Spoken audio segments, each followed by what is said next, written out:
Live and direct. It's Sway in the morning. Right here on Shade 45.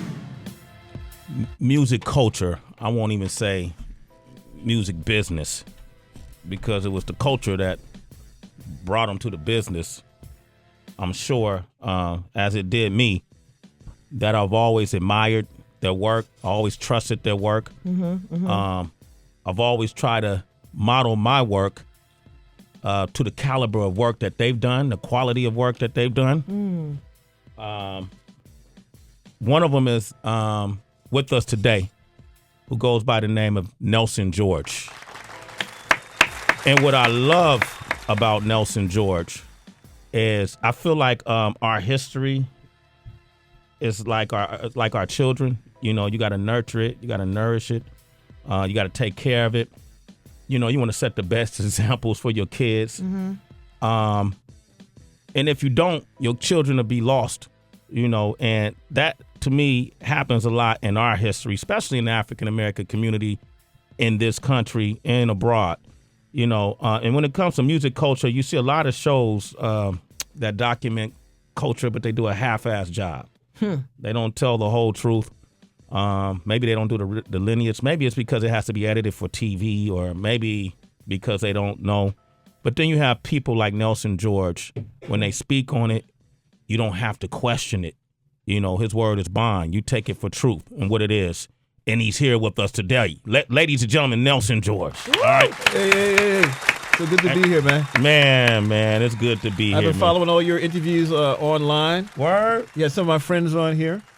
That who? Alan Hughes. Oh, yeah? Oh, the controversial Tupac interview. I remember that. Oh, my gosh. But I mean, I just want to speak on that one second. I know it's off topic. Nah, go for it. It's your show. Go ahead. Because I was around when that whole thing happened with Pac. And you got to explain it, though. Alan Hughes. Yeah, right. Well, I mean, Alan Hughes and Albert Hughes, great directors. They did A Menace to Society, the classic. Yeah. Tupac. They'd also done two Tupacs, I think. At least two of Tupac's first videos. Yeah. Brenda's Got a Baby. Yeah. Right. So there was a lot of conversation about Pac being in Menace to Society. Yeah. And so they felt, and because I was around this period, because I knew them very, very well, they felt that, it was not going to work out because he was used to being the boss. Because it was his video. And this was their movie. So the famous dispute where everyone's talked about, they went to lawsuit. You know, I remember when they were attacked. Yeah. It was definitely more than one guy, two guys. It was a crew. Okay. Of guys who went at them.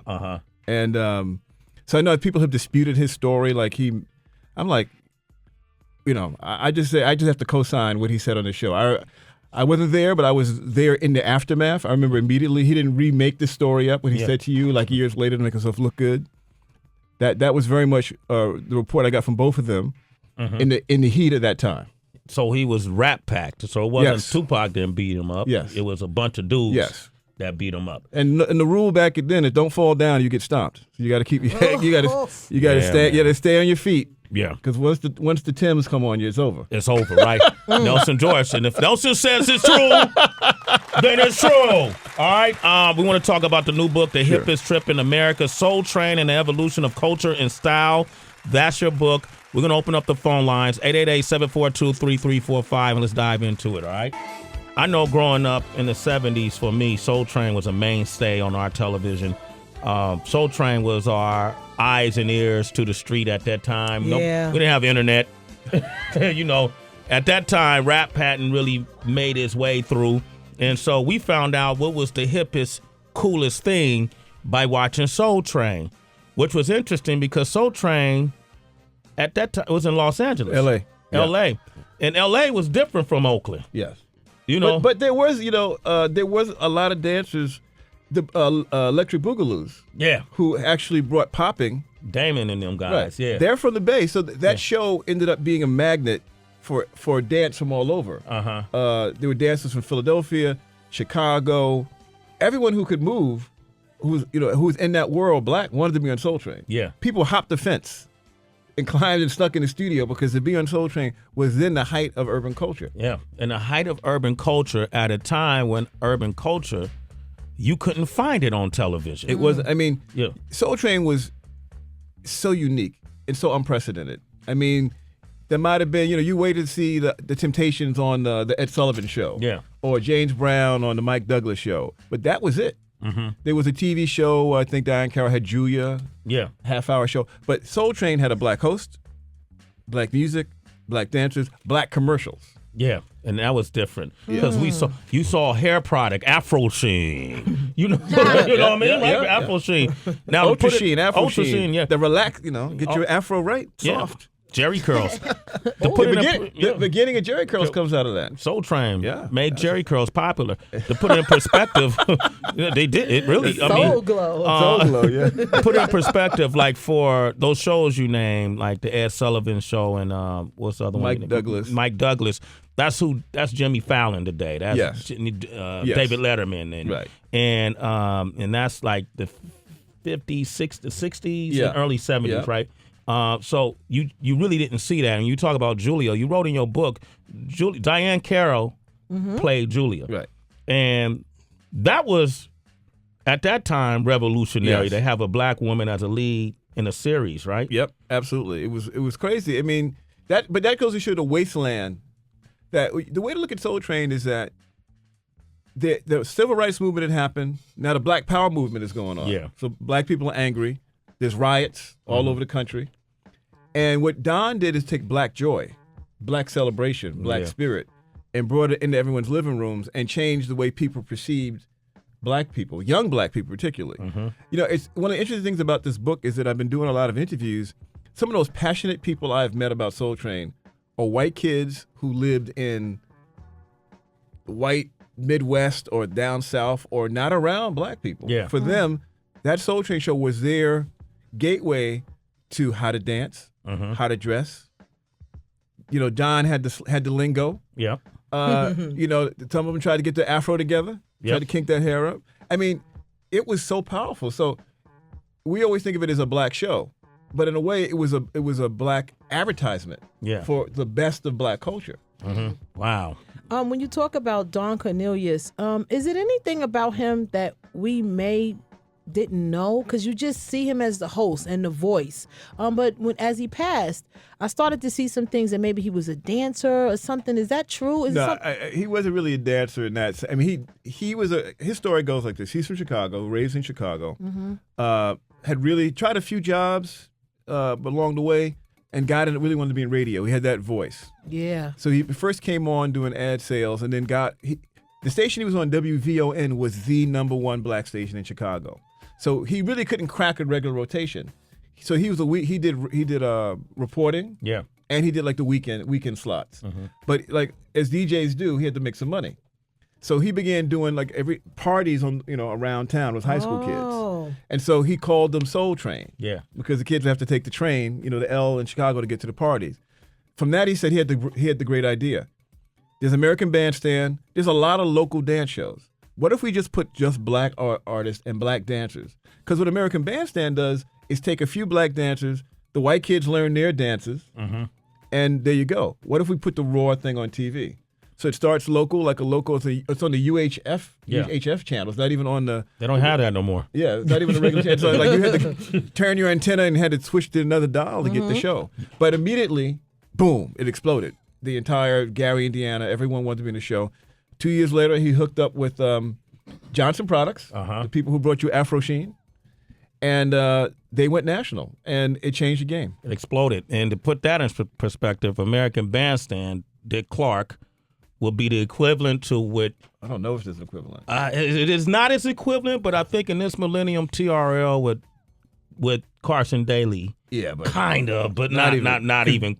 Don close. Dick Clark ran music. Yeah. Because his show was pop hits. Yeah. Everybody was on his show. Yeah. And the black artists who got on there, you had to have like a top 40 hit. Or damn near a top 20 hit to get on that show. Yeah. You couldn't just get on there. No way. Sway in the morning. Nelson George has joined us.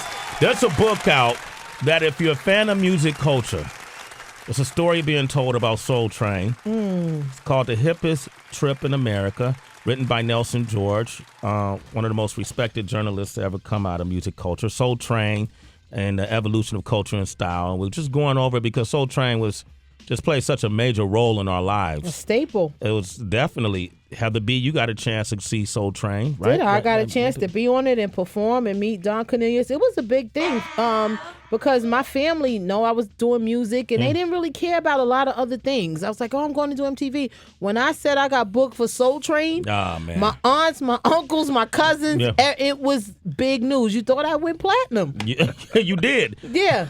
Tracy, did you watch Soul Train growing up? I did, and I was interested, Nelson, in looking at the evolution of dance, especially most recently, from like Crank That to the Stanky Leg to twerking to now the Nene. Do you feel like dance in Black culture has become better or worse? Well, I can't say better or worse. I'll say this. I just think that how it's transmitted is different. When Soul Train was on, everyone could see it together. Your family sat down and watched Soul Train. Now I go visit my niece. I have a niece who's in high school. I have another one who's mid-20s. They just show me stuff on their phone. I found out about the RedNose. Nah.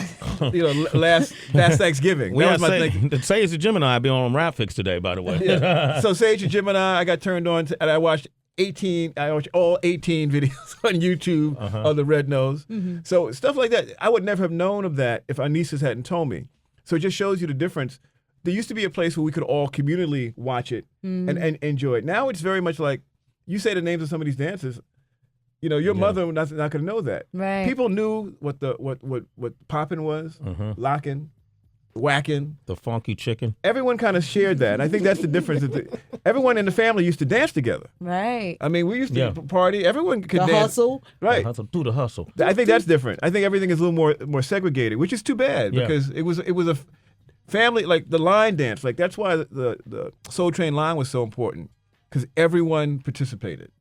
You go to a wedding, they still do it. People love to have that community where everyone can get together. Now it's like the young people do this, the old Black people do this, and it's not that kind of connection like there used to be. Well, the Soul Train, we do this thing with MTV, the Hangout Fest in Alabama every year, and Stevie Wonder closed it out last year. Outkast will be on it this year, and at the end of it, we were all partying because it was Stevie. Right. And somebody said, let's get a Soul Train line. Yep. So we had executives from MTV. It says once the Soul Train line forms, you have to go down it. Yeah, it's true. You feel pressure. You have to go down it. But think about this, man. The show's been off the air since 2006. Yeah. Right? The Soul Train line started in 1971. People still want to do the Soul Train line in the 21st century. Yeah. That's how impactful that show is. This show, in many ways, similar to the music business, you have incubator systems, if you will, that kind of help grow artists before they get to mainstream radio or mainstream TV. Soul Train kind of helped MTV to become more diversified, right? And what kind of videos they play from what genres, playing African-American Black artists. You know, one of the interesting things when I didn't know this when I started the book is that Don, he responded to MTV as well. He began putting videos on the show, which he had never done once MTV launched. He actually had quite a few. Initially, he had David Bowie, Elton John, but 90s he had a wide range of white artists, particularly those who were doing the kind of new wave flavor stuff. Jack Wagner, of all people, was on Soul Train. Wagner, the actor? Yeah. Okay. All right. So he went through a period where I guess he was also. MTV is looking at Soul Train and what they're doing. Because they had what's that show? The Grind was The it? Grind. Yep. Which was basically their Soul Train American Bandstand. Yeah. And then John was reflecting that. So it was interesting how they both played off of each other. What was Don Cornelius's relationship, with hip hop? Because I remember seeing Run DMC on there, and we went bonkers. Yeah. I saw LL on there, Houdini, some of the legendary pioneers. They did Soul Train. It was so rare to see. Why wasn't there more hip hop, you think? Because that's, on Soul Train. Well, two things. One, to Don's credit, his show was the first place a lot of people saw a lot of these acts on national TV. Yeah. So he gave them a platform. But it never was his music the way that soul music or funk or disco was. I mean, famously, the first artist he ever had on was Curtis Blow. Wow. Curtis comes on. Curtis is excited. He's from Harlem. He learned popping from watching Soul Train. And Don says, and I'm paraphrasing, I don't know why the kids are so into this rap thing. Wow. He never got it. Was a different generation. But as a businessman, he booked all through the 80s. He still booked hip hop artists. The real turning point is, the quote unquote gangster rap era, which really he didn't feel at all. It's ironic because he's based out of LA and so much of that music came out of that area. In 1993 and 94, I testified, at a congressional hearing, sparked by Snoop Dogg's Doggy Style album. Yeah. And he was there. And in the book, I quote extensively his testimony because he speaks to the adult black professional world's view of hip-hop at that time. And he knew it was a strong expression of the youth. He knew it empowered people. But he couldn't get with it. It just, if you're coming from a soul, Smokey Robinson thing, hip-hop is just, it's hard for him to get to. Which is interesting because nowadays, we enjoy now, the luxuries of having these platforms and having visibility and exposure and, with the internet. And, we're privileged. A lot of artists are coming up to nowadays, you couldn't get on MTV. Oh, no. Now I got Sage The Gemini, Yo Gotti, and Snooty Wild and DJ Infamous, they're going to be on MTV with me today. Right. Oh, wow. So... and also the fact that people can have an underground career that's developed through the internet. Yeah. I mean, Soul Train was the only game in town. And even when BET started, BET didn't really become a big national thing. It took about 4 or 5 years. Yeah. Because they weren't everywhere. Remember, there was times it was on. It wasn't in New York. Yeah. Right. So Soul Train was still very important. I mean, Beyonce's first national TV appearance. No, that's fine. National TV appearance was on Soul Train when she was Destiny's Child. Wow. D'Angelo's first national TV appearance. All these folks, it was still, even into the 90s, it was still the place where a lot of people got their start. I want to encourage everybody to get this book by Nelson George. It's an easy read. It's fun. It's interesting. I'm a history buff, so I'm like all up in it. The Hippest Trip in America, Soul Train and the Evolution of Culture and Style. Nelson, can you come up more often, man? We're right here in New York. Hey, sure, man. You should have had me up here when I had my funk duck out. I know, man. Why we didn't do that? We got to do that next, okay? Oh, by the way, did I make the movie? Did I make the cut, the Chris Rock movie? Oh, yeah, you're going to be in it. All right, okay. Sway! Another movie under your belt. Very funny in the movie. Yeah? Yeah. I didn't know what I was doing, but thank you. Anybody who stands next to Chris Rock will They're be funny. funny. Yes, okay. Nelson, thank you for coming by, man. So good to be here. Appreciate so many you. good friends here. Absolutely, man. You're listening to Sway in the morning on Shade 45.